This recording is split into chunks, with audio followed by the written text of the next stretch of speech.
नमस्कार दोस्तों, स्वागत है आपका हमारे YouTube चैनल पर। दोस्तों, आज जो टोटका मैं आपके लिए लेकर आई हूँ, गुरुजी का ये सबसे प्रचंड टोटका है।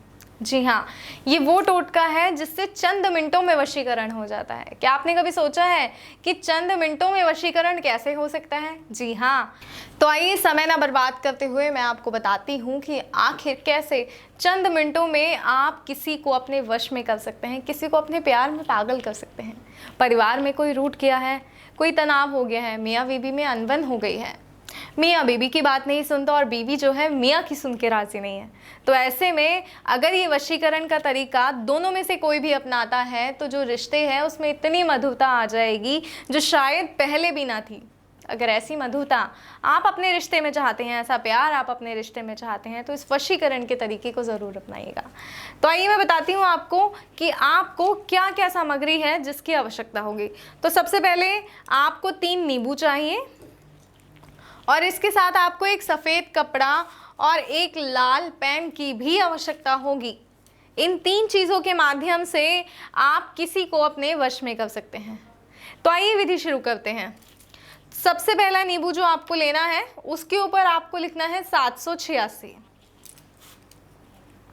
इस तरह आपको 786 उस नींबू पर लिखना है, देखिए। और दूसरा नींबू जो आपको लेना है उस नींबू पर आपको उसका नाम लिखना है जिसे आप वश में करना चाहते हैं।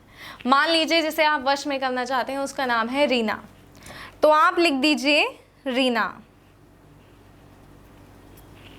देखिए इस तरह। और जो आपको तीसरा नींबू लेना है उस नींबू पर आपको जो नाम लिखना है वो नाम लिखना है अपना खुद का। मान लीजिए रीना जो है उनको रमेश नाम का जो व्यक्ति है वो वश में करना चाहता है, तो अब यहाँ पर आपने तीसरे नींबू पर लिखना है रमेश, इस तरह। और अब इन तीनों नींबुओं को आपने क्या करना है, इन एक सफ़ेद कपड़ा लेना है। इस सफ़ेद कपड़े के ऊपर लाल पेन से आपने लिखना है 786। कहीं भी बीच में या किसी कॉर्नर पे आप इस पे लिख सकते हैं 786, इस तरह 786 लिखिए। उस व्यक्ति का ध्यान कीजिए जिसे आप वश में करना चाहते हैं। उसके बाद सबसे पहले आपको वो नींबू रखना है जिस पर आपने लिखा था 786, वो नींबू इसमें रखिए। उसके बाद वो नींबू जिस पर नाम लिखा है उसका जिसे वश में करना है। उसके बाद तो ये तीनों नींबू आपको इस तरह नज़दीक करके रखने हैं और इनके ऊपर जो है आपको सिंदूर उस व्यक्ति का ध्यान करते हुए डालना है जिसे आप वश में करना चाहते हैं, इस तरह। और अब आपको इसमें गांठ लगा लेनी है। आपको इसके अंदर 2 गांठ लगानी है।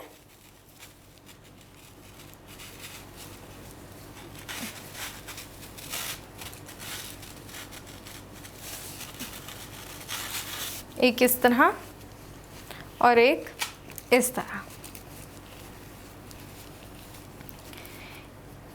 और ये गांठ लगाते वक्त आप ध्यान रहे कि आपको उस व्यक्ति को जिसको आपको वश में करना है उसका ध्यान करना है। इस तरह आप यहाँ एक पोटली तैयार कर लेंगे।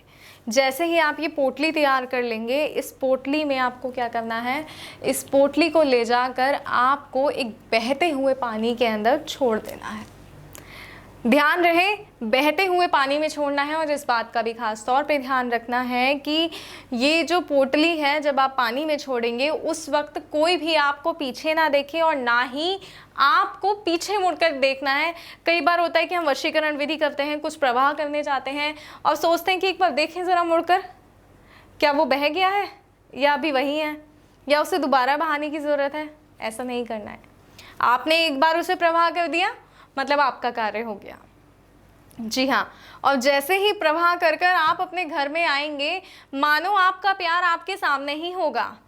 अगर आपका पति आपसे नाराज़ है तो आपके पति की बोली से आप समझ जाएंगे कि जी हमारा वशीकरण तो काम कर गया, पतिदेव हो गए हमारे वश में।